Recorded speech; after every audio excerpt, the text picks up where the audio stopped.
আমি যে 15,000 টাকা দামের চশমা পরে এটা মানুষ বিশ্বাস করে না, এটা একটু প্রমাণ দিয়ে দেই। এই যে নাম দেখতেছেন, এটা লেখে গুগলে সার্চ দেন, চশমার দাম চলে আসবে এটা কত দামের চশমা, ঠিক আছে? এটা অনেকে বিশ্বাস করে না। আমি যে 15,000 টাকা দামের চশমা পরে এটা অনেকে বিশ্বাস করে না, তার জন্য এটা প্রমাণ দিয়ে দিলাম। এই চশমাটা এই যে রোদের মাঝে যখন পরবা, এটা অটোমেটিক তোমার পাওয়ার কমাই দিব, গ্লাসটা পাওয়ার মনে করো ডাউন করে দিব, রোদের আলো তোমার চোখে পড়বো না। আবার যখন তুমি ওই একটু অল্প আলোতে যাবা, শেয়ার মাঝে যাবা, এটা আবার অটোমেটিক নর্মাল করে দেবো। মানে এটা তো মোবাইলে যেরকম এই যে রোদ্রের মাঝে গেলে পাওয়ার বাড়ে, এই তারপরে কি যখন তুমি এই যে রুমের ভিতরে যাবে একটু পাওয়ার কমে, আবার অন্ধকার হইলে আবার পাওয়ার আরো কমে আসে, এটা ওরকম। এটা হলো উল্টা, এটা রোদের মাঝে যাবা এটা তোমারে গুলা দেখাইবে একটু একটু, যখন আবার যখন তুমি একটু শেয়ার মাঝে যাবা তখন নর্মাল দেখাইবে।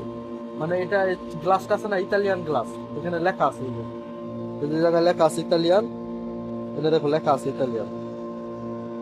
এটা বিশ্বের দামি ব্র্যান্ডের মাঝে একটা, 500 রিয়াল দিছিল।